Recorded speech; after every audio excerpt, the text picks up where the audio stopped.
Un jeune youtubeur débutant du nom d'AstronoGeek a récemment tenté, maladroitement, de vous expliquer les conséquences potentiellement désastreuses de la destruction par les Russes de leur satellite Cosmos 1408. Heureusement, j'étais là pour corriger le tir quand il a commencé à raconter des bêtises au sujet du droit de l'espace. Excusez-moi.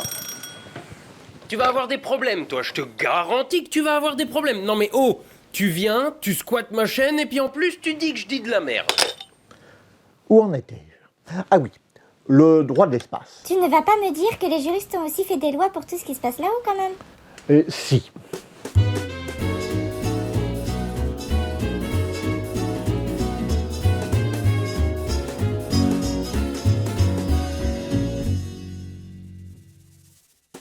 Cette vidéo fait suite à celle tournée avec AstronoGeek.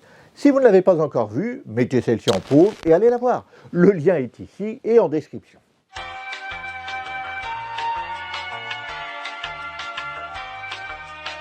Ça y est, vous l'avez vu?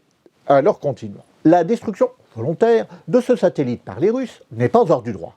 En effet, depuis plus de 50 ans, les activités spatiales sont régies par un traité qui a été signé le 27 janvier 1967, le même jour que l'incendie mortel d'Apollo 1 sur le pas de tir. Son nom complet est Traité sur les principes régissant les activités des États en matière d'exploration et d'utilisation de l'espace extra-atmosphérique, y compris la Lune et les autres corps célestes.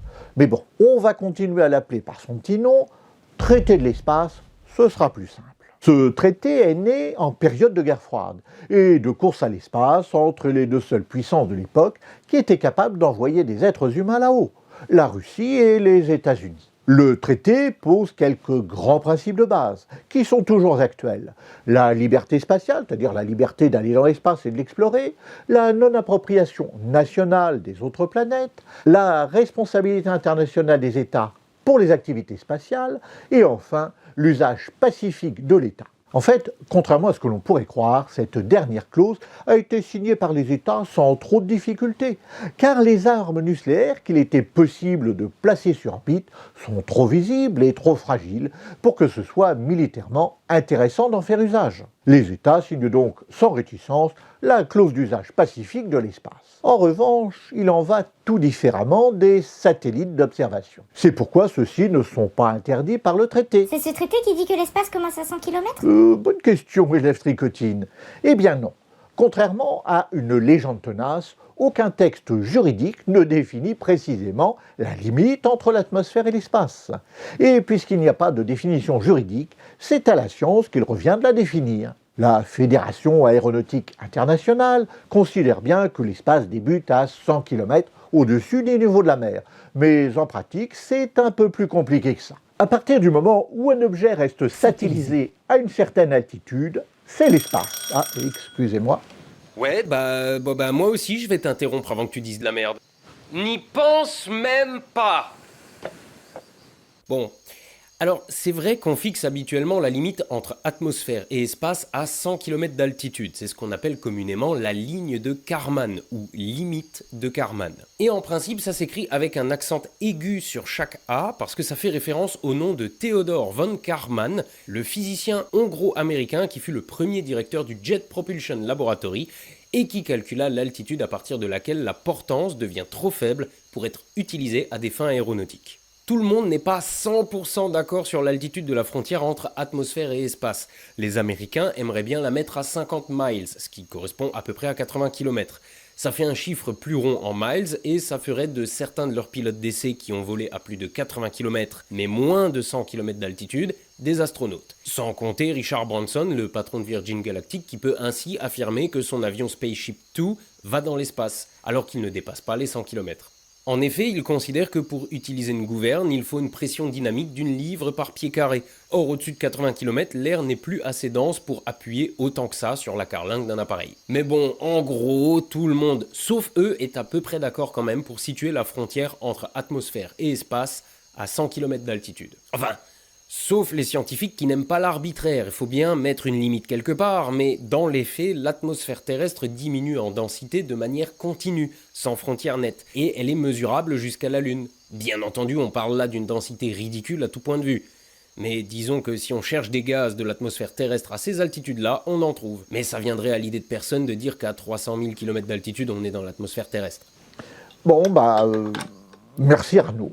J'ai bien fait de décrocher pour une fois qu'on me dérange utilement pendant un tournage. Alors pourquoi toutes ces discussions autour de la limite entre l'atmosphère et l'espace ? On pourrait penser que la question n'a qu'un intérêt purement théorique et qu'elle se rapproche davantage d'une controverse sur le sexe des anges que d'un raisonnement utile en pratique. Eh bien non, justement.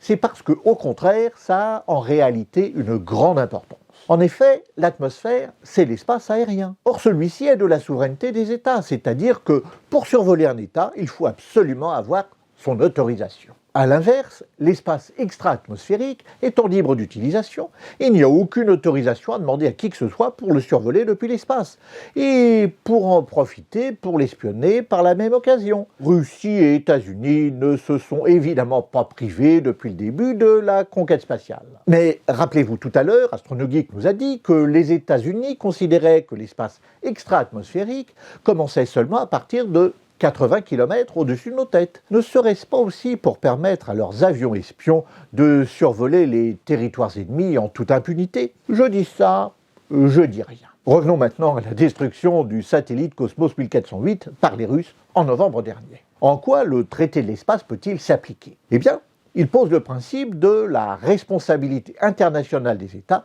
pour les conséquences des activités spatiales, et ceci quelle que soit l'entité qui est à l'origine du lancement, public ou privé. En d'autres termes, le secteur privé de l'industrie spatiale, qui est en train d'émerger, bénéficie du parapluie juridique et financier des États en cas de dommage. Si un jour un morceau de Cosmos 1408 nous tombe sur la physionomie, alors c'est l'État russe qui serait responsable. Comme d'habitude, si une telle chose arrivait, il serait naturellement nécessaire d'arriver à prouver l'origine du débris. Et à ce sujet, sachez que depuis 1993, il existe un comité de coordination interinstitutions sur les débris spatiaux. Cet organisme suit attentivement les principaux débris et il est probable qu'il pourrait aider à identifier l'origine du débris fautif. Dites-moi en commentaire si les aspects juridiques de ce genre de sujet un peu différents de ce que je traite d'habitude vous intéressent et si vous voulez que je continue d'en traiter d'autres de temps en temps. Merci à la générosité des donatrices et des donateurs qui aident la chaîne sur Tipeee et sur Utip. Merci également à AstronoGeek pour son accueil et sa complicité. Vous pouvez aller voir la première partie de cette vidéo sur sa chaîne, elle est ici, ou alors une autre vidéo sur un sujet voisin de « Vous avez le droit ».